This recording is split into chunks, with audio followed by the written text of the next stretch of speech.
Hi అండి. వేసవికాలం వచ్చిందంటే మనకి బాగా గుర్తుకొచ్చేవి మామిడికాయలు, మామిడి పండ్లు. ముందుగా మామిడికాయలు వస్తాయి కాబట్టి దాంతో రకరకాలుగా పచ్చళ్ళు, షర్బత్లు చేసుకుంటాం. ఈరోజు మనం మామిడికాయతో తొక్కుడు పచ్చడి చేసుకుందాం. దీంట్లో కూడా రకరకాలు ఉంటాయండి. చిన్న చిన్న ముక్కలుగా చేసుకుంటారు. కొంచెం కోర్స్గా గ్రైండ్ చేసుకొని చేసుకుంటారు. ఇట్లా రకరకాలుగా. నాకు తెలిసిన విధంగా నేను చేస్తున్నాను చూడండి. ముందుగా మామిడికాయకి తొక్కు తీసేసి చిన్న చిన్న ముక్కలుగా కట్ చేసుకోవాలండి. అప్పుడే మనం కోర్స్గా గ్రైండ్ చేసుకోవడానికి బాగుంటుంది. పిల్లలు కూడా ఇష్టంగా తింటారు. ముక్క అంటే పుల్లగా ఉంటుంది కదా, పళ్ళ కింద పడితే ఆ పులుపు పిల్లలు తట్టుకోలేరు. అందుకని పెద్దలు పిల్లలు అందరూ ఇష్టంగా తినడానికి వీలుగా కోర్స్గా గ్రైండ్ చేసుకుందాం. ఇప్పుడు వీటిని చిన్న చిన్న ముక్కలుగా కట్ చేసుకుందామండి. మామిడికాయల్లో చాలా రకాలు ఉంటాయండి. నాకైతే చాలా ఇష్టం ఆవకాయైనా తొక్కుడు పచ్చడైనా. నేనైతే మాగాయ ఎప్పుడు చేయలేదండి. అందుకనే నాకు 2 పచ్చళ్ళు అంటేనే ఇష్టం. దీన్ని ఒక్కొక్కసారి చిన్న చిన్న ముక్కలుగా కోసి చేస్తాను. ఒక్కోసారి ఇలా చేస్తాను. చిన్న చిన్న ముక్కలుగా చేస్తే ఆ టేస్ట్ వేరుగా ఉంటుంది. ఇట్లా మెత్తగా చేసినప్పుడు వచ్చే టేస్ట్ వేరుగా ఉంటుంది.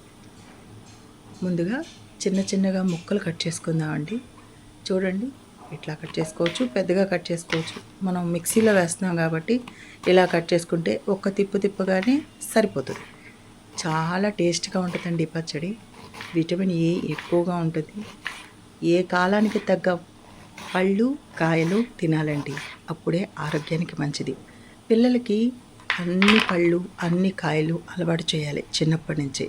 లేకపోతే పెద్దయ్యాక విసిగిస్తారు, ఇవి తినను అవి తినను అని. ఇప్పుడు ముక్కలు కోసుకొని పక్కన పెట్టుకుందాం. ఫస్ట్ తాలింపు కూడా వేసేసుకుందామండి. నూనె కొంచెం ఎక్కువే వేసి శనగపప్పు, ఆవాలు, జీలకర్ర, వెల్లుల్లి, కరివేపాకు వేసి బాగా వేయించుకొని పక్కన పెడదామండి. నా దగ్గర ఎండుమిరపకాయలు లేవండి, పాడైపోయినాయి, అందుకనే వేయలేదు. ఇది బాగా వేగనిచ్చి పక్కన పెట్టేసి చల్లారి పెట్టాలండి. ఇప్పుడు బాండీ తీసుకొని దాంట్లో 1 స్పూన్ మెంతులు, 2 స్పూన్ల ఆవాలు వేసి కొంచెం చిటపట అయ్యేటట్లు వేపండి. చూడండి, చిటపటామంటుంది కదా, ఈ టైంలో స్టవ్ ఆఫ్ చేసి మిక్సీ పట్టుకుందామండి. మిక్సీలో ఈ కొంచెం అంటే గ్రైండ్ అవ్వవు కదా, అందుకనే పచ్చడికి సరిపోని ఉప్పు కూడా వేసి గ్రైండ్ చేశాను. ఇదే పిండిలో ఇప్పుడు మామిడికాయ ముక్కలు, 3 వెల్లుల్లి రెబ్బలు, ఇవి పెద్దగా ఉన్నాయండి అందుకని 3 వేసాను, వేసి కోర్స్గా గ్రైండ్ చేసుకోండి. ఒక్క తిప్పితే సరిపోతుందండి. చూడండి, ఇలా ఈ విధంగా చేసుకోండి. ఇప్పుడు సరిపడినంత కారం కూడా కలపండి. నేనైతే ఒక 4 స్పూన్లు కలిపాను. నేను ఉజ్జాయింపుగా కలుపుతాను, మీకు 4 స్పూన్లు అని చెప్పాను. చూడండి, మీ టేస్ట్కి తగ్గట్టు కలిపి ఈ చల్లారిన తిరగమాతలో వేసి బాగా కలపండి. బాగా కలిపితేనే టేస్ట్ బాగా వస్తుంది.